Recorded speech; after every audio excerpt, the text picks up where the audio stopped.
हुआ ये था कि ये शिप गायब हो गया था और ये काफी दिनों बाद हमें एक दूसरे दुनिया के दूसरे हिस्से में मिला। कि अमेरिका ने टाइम ट्रैवल के ऊपर जो रिसर्च वर्क शुरू किया था वो 1970 में ही कर लिया था।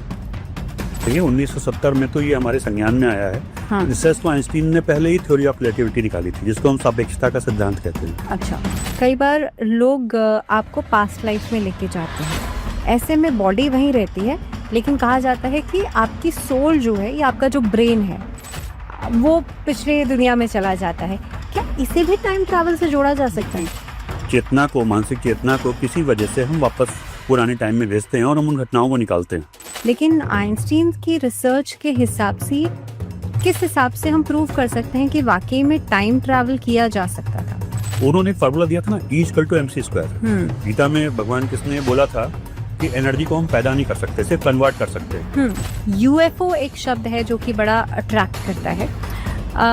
यूएफओ का दिखना, जिनके बारे में अभी ये संभावना है कि वो किसी दूसरे ग्रह से आए हुए लोग हैं। कॉन्शियस और सबकॉन्शियस माइंड के बीच की एक वो लकीर कहीं ना कहीं पे जो आपको टाइम ट्रैवल करवा सकती है। इसका मार्कंडेय पुराण में भी एग्जाम्पल मिलता है कि जो ऋषि मार्कंडेय थे उनको ब्रह्मा जी ने। Hello and welcome to TOI Mantra. मैं हूं आपके साथ भावना शर्मा। समय एक काल चक्र है जिसकी गति को मापना शायद बहुत ही मुश्किल है, लेकिन एक ऐसा शब्द आज मैं आपके सामने लेकर के आने वाली हूँ जिसको अगर आप सुनेंगे तो कहीं ना कहीं पे अपने आप में एक मिस्ट्री है। टाइम ट्रैवल बहुत सुना होगा आपने, अलग अलग वीडियोस हैं इस सब्जेक्ट के ऊपर, लेकिन क्या वाकई में टाइम ट्रैवल पॉसिबल है? आज हम जानने की कोशिश करेंगे और इसी मिस्ट्री को अनफोल्ड करने की कोशिश करेंगे, क्योंकि हमारे साथ आज वो खास मेहमान हैं जो कि हमेशा मिस्ट्रीज पर बात करते हैं। अनिल चतुर्वेदी जी हैं जो कि वास्तु एक्सपर्ट हैं और कई सारी ऐसी मिस्ट्रीज के बारे में हमसे हमेशा बात करते हैं। सबसे पहले तो अनिल जी, स्वागत है आपका। नमस्कार। अनिल जी, टाइम ट्रैवल ये नाम जब भी हम सुनते हैं ना तो एक अलग सा रोमांच आता है, क्योंकि ऐसा समझ में आता है कि शायद समय की गति को नापना बड़ा मुश्किल है, लेकिन क्या वाकई में ऐसे लोग भी हैं? या क्योंकि नाम वो जाहिर सी बात है टाइम ट्रैवल, यानी कि समय से आगे या पीछे कोई जा सकता है? देखिए, जैसे कि टाइम ट्रेवल की बात कर रहे हैं, इसके बारे में हमें अलग अलग जगहों पे अलग अलग चीज़ें मिलती हैं। क्योंकि हम अगर अपने वैदिक उसको लेकर के चलते हैं तो टाइम को हम काल से जोड़ते हैं और ये माना जाता है कि काल से परे कोई नहीं है। इसका हमारा डिफरेंट जगहों पे अलग अलग वर्णन भी मिला है। लेकिन टाइम ट्रैवलिंग की अगर हम शुरुआत करते हैं तो इसमें कई तरीके की चीज़ें हो सकती हैं।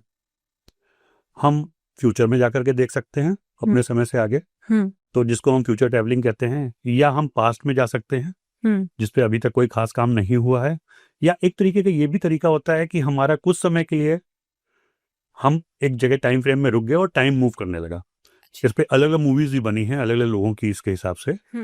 तो सापेक्षता का सिद्धांत भी अगर हम आते हैं तो आइंस्टीन ने दिया था, तो हमें अलग अलग जगहों पे डिफरेंट साहित्य या डिफरेंट मूवीज या हमारे पौराणिक काल में इसका पूरा वर्णन मिलता है।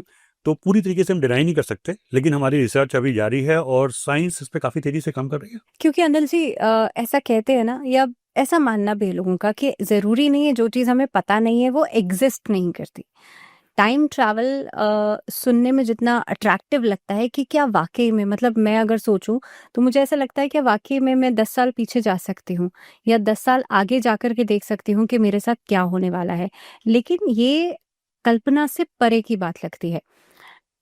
पिछले आपने कहा कि कुछ ऐसी रिसर्चेस भी चल रही हैं, मूवीज में भी अक्सर दिखाया जाता है। हाल फिलहाल में बहुत अभी कुछ टाइम पहले एक मूवी आई थी, विकी कौशल स्टारर भूत, जिसका नाम था द हॉन्टेड शिप। हालांकि उसे हॉन्टेड से जोड़ा गया था, लेकिन वो स्टोरी लाइन उसकी यही थी कि वो शिप जो थी वो कई साल पहले गायब हो गई थी। ऐसे में कितना सच है ये? देखिए, इस फिल्म के बारे में तो नहीं बता सकता हूँ, लेकिन अगर सच्चाई की बात करते हैं तो एक बड़ा फेमस एक्सपेरिमेंट हुआ था जो बहुत चर्चा का विषय रहा था काफ़ी साल पहले, जिसको हम फिलाडेल्फिया एक्सपेरिमेंट कहते हैं। इसमें ये माना जाता था, क्योंकि ऑफिशियली तो CIA ने कभी इसको माना नहीं, लेकिन ये था कि इस पे CIA ने नौसेना वालों के साथ मिलकर के एक शिप के ऊपर इसका एक्सपेरिमेंट किया था और उन्होंने उस शिप को टेलीपोर्ट करने के लिए इसका रिसर्च की थी। अच्छा। तो एक जगह से दूसरी जगह पे भेजने के लिए। अब उसको आप टाइम ट्रेवल मान लो या टेलीपोर्टेशन मान लो, ये हुआ था क्योंकि कुछ जगहों पर CIA के एक पुराने रिटायर्ड ऑफिसर ने ये लिखा भी था अपनी किताब में, जिसके बाद ये चीज चर्चा में ज्यादा आई कि आइंस्टीन के कुछ रिसर्च वर्क थे जो CIA ने चुराए थे और उनकी मर्जी के खिलाफ उस पर एक्सपेरिमेंट किया था। अच्छा, तो उनको अगर मैं आपको यहाँ पे क्या अगर आप द USS एल्ड्रिच की बात कर रहे हैं आप, क्योंकि यही वैनिश हुआ था, फिलाडेल्फिया, यस, उसको फिलाडेल्फिया प्रोजेक्ट करते हैं। जी जी। तो इसमें हुआ ये था कि इस शिप पे एक एक्सपेरिमेंट किया गया कि इसको टेलीपोर्ट करना है। अच्छा। हालांकि उसमें डायरेक्टली आइंस्टीन इन्वॉल्व नहीं थे, उनका वर्क इन्वॉल्व था। अच्छा, ओके। जैसा कि उसने अपनी किताब में लिखा, हाँ। CIA के ऑफिसर ने। तो हुआ ये था कि ये शिप गायब हो गया था और ये काफी दिनों बाद हमें एक दूसरे दुनिया के दूसरे हिस्से में मिला। अप्रॉक्स 1 महीने या कुछ ऐसा हुआ था और इसमें सवार लोगों में से ज्यादातर लोग गायब हो चुके थे। टोटल 19 पर्सन्स वहां पे मिले थे, जिसमें से 18 डेड बॉडीज थी। अच्छा। और एक ऐसा था जो कि उसकी मानसिक हालत खराब हो चुकी थी, कुछ ही बताने की स्टेज में नहीं था। तो एक तरीके से बहुत बड़ा लॉस था अमेरिकी सेना के लिए और इस पे काफी विद्रोह भी हो सकता था, काफी ये था। तो इसलिए इस घटना को हमेशा दबाया गया, ये मान लिया गया कि ये एक मिथक था तब तक के लिए, जब तक कि इसको CIA के ऑफिसर ने लिखा नहीं। लेकिन इस पे बहुत ज्यादा चर्चा कभी हुई नहीं।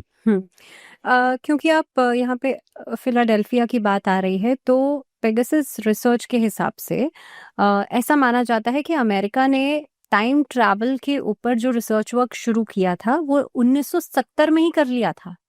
कैसे पॉसिबल हो सकता है? हालांकि आपने कहा कि हमारे शास्त्रों में भी इस बात का जिक्र है टाइम ट्रैवल का, लेकिन अमेरिका जैसे देश में जो कि पूरी तरह से दक्षिणी सभ्यता पर चलता है, ऐसे में 1970 में ही इन सब चीजों के ऊपर रिसर्च की जा चुकी थी। देखिए, रिसर्च की जा चुकी थी की बात नहीं करेंगे, 1970 में तो ये हमारे संज्ञान में आया है। हाँ। रिसर्च तो आइंस्टीन ने पहले ही थ्योरी ऑफ रिलेटिविटी निकाली थी, जिसको हम सापेक्षता का सिद्धांत कहते हैं। अच्छा।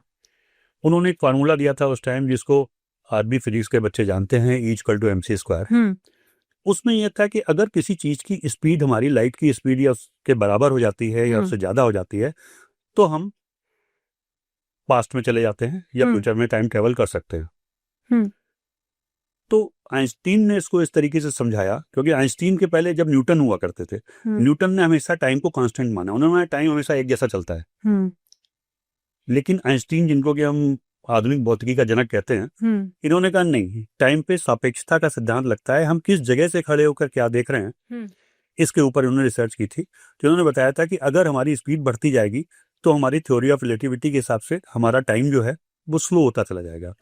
तो इस पे साइंटिफिक रिसर्च हुई और साइंटिफिक रिसर्च के बाद मशीनें बनी कि नहीं बनी ये तो बात की बात है, लेकिन पूरी रिसर्च होकर इस थ्योरी पे आइंस्टीन ने प्रूव कर दिया था कि टाइम ट्रेवल इज पॉसिबल। अच्छा।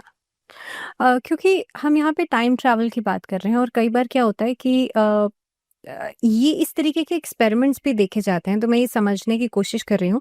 कई बार लोग आपको पास्ट लाइफ में लेके जाते हैं, ऐसे में बॉडी वहीं रहती है, लेकिन कहा जाता है कि आपकी सोल जो है या आपका जो ब्रेन है वो पिछले दुनिया में चला जाता है। क्या इसे भी टाइम ट्रैवल से जोड़ा जा सकता है? इसको हम एक तरीके से बजाय भौतिक के इसको हम आध्यात्मिक या यौगिक कह सकते हैं। अच्छा। इसमें क्या होता है कि हम अपने चेतना को, मानसिक चेतना को किसी वजह से हम वापस पुराने टाइम में भेजते हैं और हम उन घटनाओं को निकालते हैं। ऐसे भी एग्जाम्पल कुछ जगहों पे मिले हैं, जैसे कि हमने एक बहुत फेमस बुक हुई है ऑटोबायोग्राफी ऑफ ए योगी, या इसको हिंदी वर्जन इसका है योगी कथामृत, स्वामी योगानंद की। इसमें इन्होंने कई ऐसे मुनियों का वर्णन किया था कि उनको अपने पास्ट पुरानी चीजें याद थी या वो पुराना पास्ट में जाकर के देख सकते थे। उन्होंने डायरेक्ट टाइम ट्रेवल कहीं नहीं लिखा, लेकिन वो अपने मानसिक शक्तियों से पास्ट में जा सकते थे या फ्यूचर में जा सकते थे, ये वर्णन वहां पे मिलता है। अच्छा।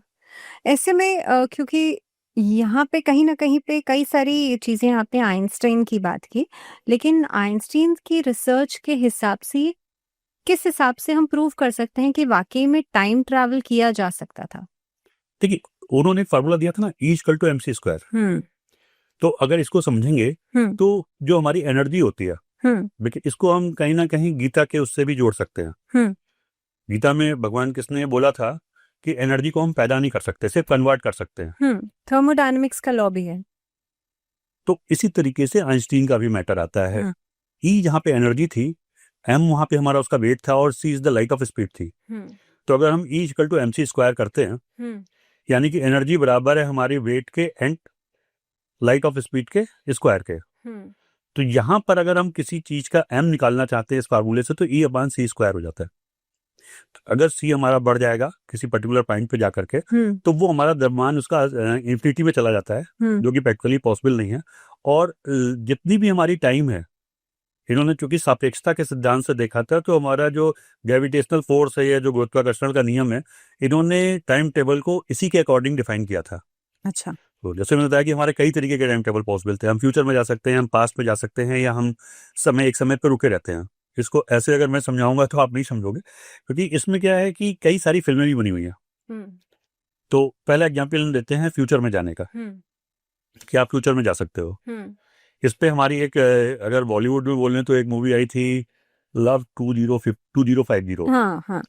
जिसमें वो फ्यूचर का ये था। बट इनफैक्ट एक अक्षय कुमार एंड ऐश्वर्या राय के साथ एक मूवी बनी थी इस पे, और उसमें भी यही होता है कि उसमें टाइम ट्रैवल किया जाता है और एक मशीन का इस्तेमाल किया जाता है। मशीन का इस्तेमाल करके वो जो उनका बच्चा होता है वो टाइम ट्रैवल करता है आगे 50 साल। ऐसी कई मूवीज बनी है।